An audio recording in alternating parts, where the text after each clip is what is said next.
ओम शांति। आज है 9 जुलाई 2022 की साकार मुरली। आज की मुरली से मनन चिंतन है, शिव बाबा दुखों से लिबरेट कैसे करते हैं। शिव बाबा हमें स्वयं आकर श्रीमत बताते हैं। वे आत्मा परमात्मा का ज्ञान देते हैं कि स्वयं को आत्मा समझ मुझ निराकार परमात्मा को याद करो। सृष्टि चक्र व ड्रामा आदि का ज्ञान देते हैं और ज्ञान मिलते ही हम दुखों से लिबरेट हो जाते हैं। बाबा आज बच्चों को कौन सी वार्निंग देते हैं। बाबा कहते हैं, बच्चे बाप के बने हो तो ईश्वरीय बचपन को कभी मत भूलना। अभी बाबा सम्मुख बैठे हैं तो नशाया खुशी चढ़ती है और घर जाते ही बुला देते हैं। बाप से प्रतिज्ञा करके उसे छोड़ना नहीं है। अगर बाप को भूलेंगे तो माया खुशी गायब कर देगी और फिर से बुद्धि का ताला बंद हो जाएगा। यहाँ पर तुम्हारा सत बाप सम्मुख बैठा है और पढ़ा रहे हैं। उम्र चाहे कोई भी हो, जब भी हम ज्ञान में आए वही हमारा संगम योगी जन्म है, तो हम सभी बच्चे हो गए। ज्ञान के आरंभ में जो उमंग उत्साह होता है उसे कभी भी नहीं भुलाना, वही हमारा ईश्वरीय बचपन है। आज बाबा ने आत्मा के पंख किसको बताया। आज बाबा ने पवित्रता को ही आत्मा के पंख बताया।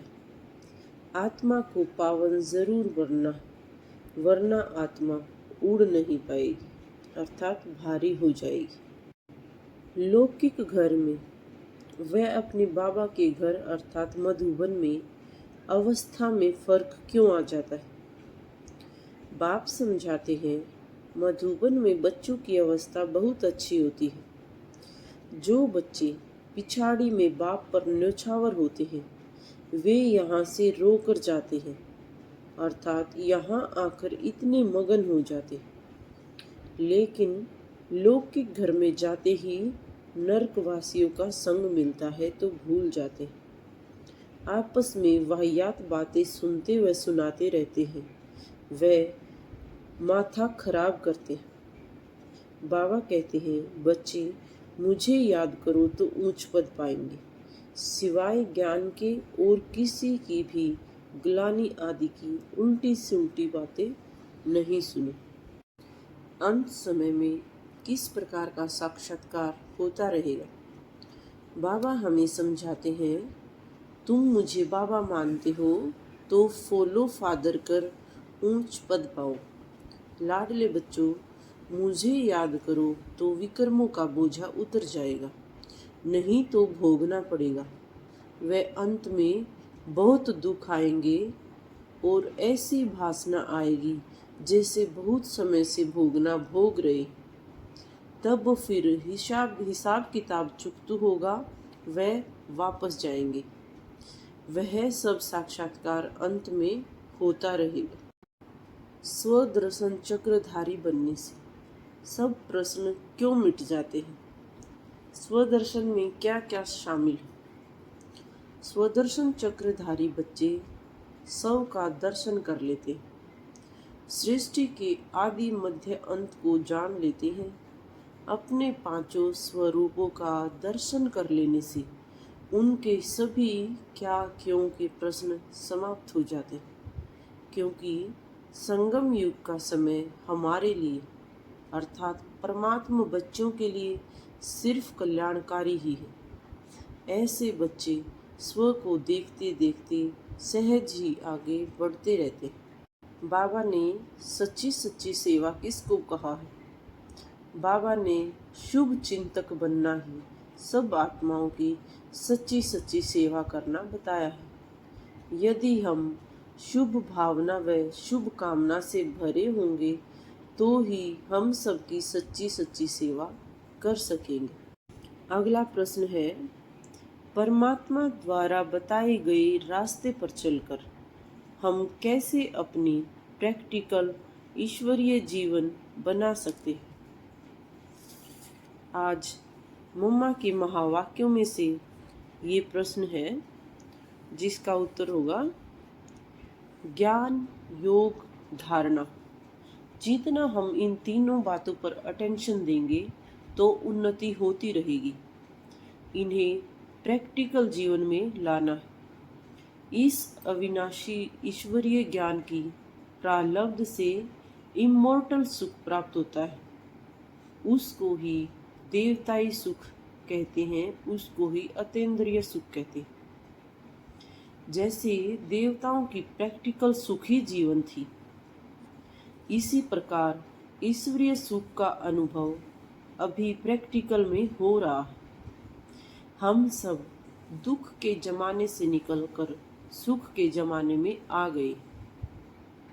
वो दुख का जमाना अब बीत चुका है।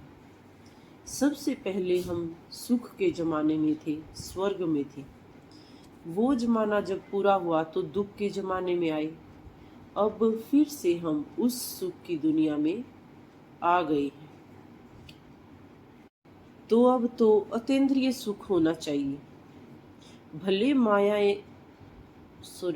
माया खूब विघ्न डाले, परंतु जिनको पूर्ण निश्चय है कि पुरानी दुनिया गुजर चुकी है, उनको गम की लहर आ नहीं सकती।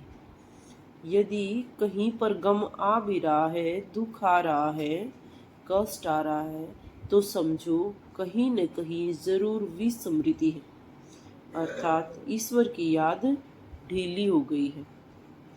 तो ईश्वरीय ज्ञान सिर्फ सुनने तक नहीं है, परंतु धारण करके लाइफ में फर्क आना चाहिए। यह यथार्थ मार्ग हमें अभी मिला है। ऐसे नहीं समझना कि हमने परमात्मा की गोद ले ली, बस इतना करने से पूरी प्राप्तियां नहीं हो सकती। परमात्मा मिला है पुरुषार्थ का मार्ग बताने के लिए। अब उस मार्ग पर चल के हमें प्रैक्टिकल ईश्वरीय जीवन बनानी है। इसी में है सच्चा सुख। अगला प्रश्न है, जब आत्मा व परमात्मा दोनों अनादि हैं, तो फिर परमात्मा को रचयिता क्यों कहते हैं? परमात्मा को बाप व आत्मा को संतान क्यों कहते हैं? सभी जानते हैं कि आत्माएं भी अनादि और अविनाशी हैं, परंतु दुनिया के लोग ऐसे समझते हैं आत्मा परमात्मा का अंश है तो वो भी परमात्मा हो गया। इस हिसाब से अनादि समझते हैं। यह तो हुई दुनियावी मत, लेकिन स्वयं परमात्मा द्वारा हम जान चुके हैं कि परमात्मा पिता है और हम आत्माएं बच्चे हैं। पहले बाप आता है, बाद में बच्चे पैदा होते। भले हैं दोनों अनादि, लेकिन परमात्मा को पार्ट मिला हुआ है आत्माओं को बच्चा बनाकर वर्षा देने का। हम बाप से सुख, शांति, पवित्रता का वर्षा लेते हैं, क्योंकि आत्माओं ने यह सुख शांति का वर्षा खो दिया, खत्म कर दिया है, तो फिर उनको लेना ही पड़ेगा।